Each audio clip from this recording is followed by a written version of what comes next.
Je m'appelle Maïssa Goudiaby. Je travaille à la direction des bassins de rétention et lacs artificiels. Alors, nous sommes aujourd'hui à Diourbel dans le cadre d'un CRD portant sur la mise sur pied du comité régional de coordination et de suivi des actions relatives à la maîtrise de l'eau, des eaux de ruissellement à des fins d'irrigation. Alors, c'est aussi l'occasion pour nous de présenter des programmes phares et un projet qui va être mis en œuvre incessamment dans les zones parmi lesquelles Diourbel figure en bonne place. Alors, dans un premier temps, on s'est attelé dans le cadre de ce CRD à partager avec les acteurs sur les missions, rôles et responsabilités de la direction des bassins de rétention et lacs artificiels. C'était important qu'on le fasse en prélude aux actions phares qu'on va mener dans le cadre des projets et programmes. Alors, spécifiquement par rapport au programme MENA, c'est un programme de développement de la petite irrigation locale qui s'appuie essentiellement sur la récupération des eaux de ruissellement à des fins de développement d'activités agro-sylvo-pastorales et à la récupération de terres, protection, etc. pour bien sûr soutenir l'activité de production agricole également. Alors ce programme-là est la résultante d'une somme d'actions menées dans le domaine et sous les recommandations du ministère de l'Agriculture, donc de l'État du Sénégal à travers le ministère et des bailleurs de fonds, il fallait aller vers la mise en place d'un dispositif durable avec des actions qui s'inscrivent dans la pérennité. C'est cela qui justifie le programme. Le programme découle donc d'une stratégie nationale de gestion durable des eaux de ruissellement qui avait été formulée auparavant. Et c'est un programme qui, aujourd'hui, s'étend sur l'ensemble du territoire national. C'est un programme qui va contribuer de manière décisive à l'amélioration des conditions de vie des populations rurales et périurbaines et à travers le développement d'activités, comme je l'ai dit tout à l'heure, agro-sylvo-pastorales, aquacoles, piscicoles. Alors, il y aura aussi beaucoup d'activités de génération de revenus et des activités de recherche, capitalisation, bonne pratique, pour qu'on s'inscrive dans la durée. Le ministère s'est inscrit aujourd'hui dans des politiques durables et donc ce programme concerne l'ensemble des actions relatives à la maîtrise de l'eau. Cela voudrait dire qu'au niveau régional, avec la mise sur pied du CRC, donc du cadre de coordination et de suivi des activités, que tout ce qui doit être relativement développé à partir des eaux doit se faire dans ce cadre-là, sous l'autorité du gouverneur, avec l'ensemble des techniciens qui amènent des structures, des projets, programmes, des structures de l'État déconcentrées, d'autres en tout cas partenaires qui sont en mesure d'apporter leur expertise à la réussite des activités. Donc c'est le cadre qui permettra non seulement d'aider au ciblage, à la sélection des sites qui vont abriter les interventions, mais c'est aussi un cadre qui va permettre de fédérer l'ensemble des actions et d'optimiser surtout les interventions au niveau du terrain par les synergies, n'est-ce pas, les complémentarités nécessaires. C'est ça la nouvelle démarche du ministère. Le ministre de l'Agriculture et de l'Équipement rural nous a instruits, après avoir envoyé en tout cas l'arrêté qui consacre le démarrage du programme aux régions, au gouverneur de région. Il nous a instruit de venir installer ces CRC. Et aujourd'hui, nous sommes heureux, en tout cas, qu'au niveau de Diourbel, on ait une forte mobilisation qui traduit un engagement à la fois des acteurs à la base et surtout des producteurs qui n'ont pas manqué de nous signifier des sites assez intéressants pour en tout cas développer des activités agro-sylvo-pastorales de soutien en tout cas au PRACAS et de soutien aux politiques au Sénégal en matière de nutrition, d'autosuffisance alimentaire et de résilience par rapport au changement climatique. Par rapport à la région de Diourbel, combien de sites ont été ciblés? En fait, nous avons fait un inventaire, une caractérisation de ces sites. Je pense que nous étions autour de 70 sites potentiels que nous avons inscrits, bien sûr, classés au niveau de la base de données programme.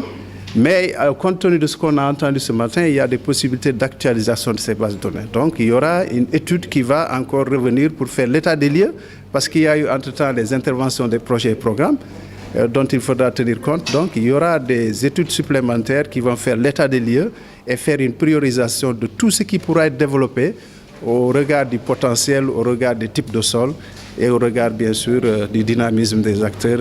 Parler des tickets, on va dire qu'il y a un problème de législation des terres. Est-ce que le projet, il faut le pérenniser? Est-ce qu'aujourd'hui, il n'est pas urgent aussi de faire l'étude des sols pour pouvoir voir comment ces producteurs-là vont les produits des producteurs vont s'adapter au sol? Absolument, c'est extrêmement important l'étude des sols parce que pour l'agriculture, pour qu'on développe une agriculture, il faut tenir en compte non seulement l'eau, mais il y a aussi le sol. Donc on sait que Diourbel est frappé par la salinité et dans le programme justement, c'est la deuxième dimension en tout cas du programme, il y a une forte place accordée à la gestion durable des terres, parmi lesquelles la gestion des aspects salinité.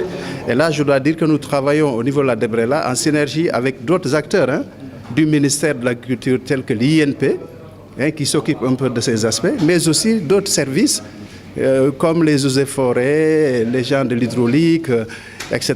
Donc, ensemble, nous pourrons en tout cas prendre à bras le corps la question de la salinité à travers un observatoire d'ailleurs que nous comptons mettre en œuvre dans le cadre du pilotage, en tout cas, des actions relatives à la maîtrise de l'eau et à la gestion durable des eaux de ruissellement. Comment se fera l'appui? L'appui sera en termes... c'est surtout technique. C'est un appui technique concours technique qui va être apporté à la région, mais ce sera aussi un travail scientifique par des consultants. C'est des bureaux d'études qui vont être recrutés pour faire le diagnostic, préconiser des solutions et puis qu'on va valider ensemble dans le cadre du CRC et pour partager de manière large avec l'ensemble des acteurs sur les défis qu'il faut relever pour l'agriculture. Vous avez annoncé le démarrage du projet, et ça va démarrer quand? Oui, en fait, nous sommes dans la phase finalisation des procédures avec le bailleur de fonds, avec l'un des bailleurs, en particulier la Banque africaine de développement, avec qui nous sommes très avancés. Je pense qu'on est en train de mettre le document sous le format BAD pour qu'il le soumette au conseil d'administration de la banque. Et nous comptons, Inch'Allah, que l'année prochaine, nous pensons que nous pourrons démarrer effectivement la mise en œuvre de ce programme, en tout cas qui a été aussi une recommandation de ce bailleur de fonds, la Banque africaine de développement. Vous parlez de 17 milliards qui sont disponibles.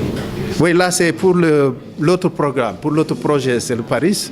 Au niveau du Paris, en tout cas, le financement est déjà mobilisé.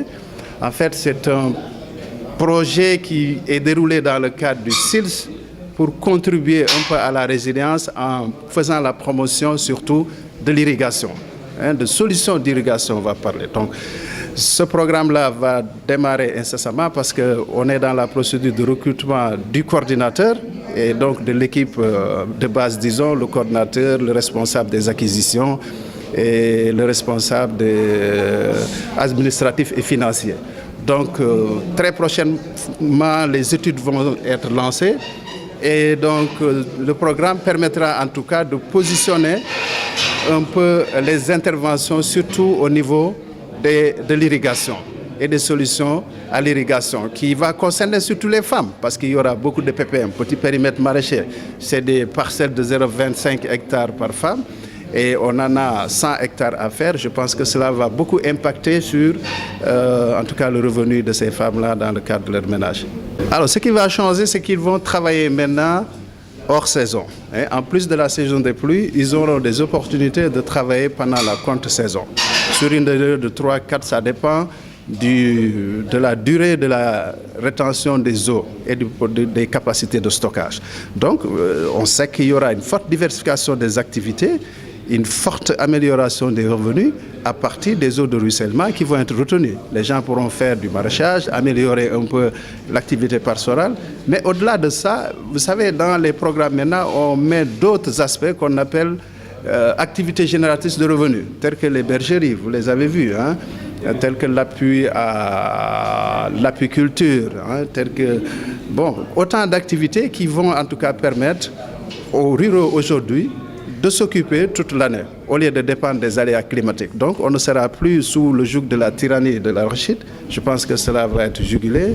Et le ministère en est conscient. Aujourd'hui, on se félicite que le docteur Papa Ablaye Seck ait, en tout cas, initié ce programme-là et compris, en tout cas, que pour inscrire l'agriculture dans la durabilité, il faut avoir un engagement volontaire. Et c'est heureux que véritablement le ministère soit en train de mettre en œuvre cette vision.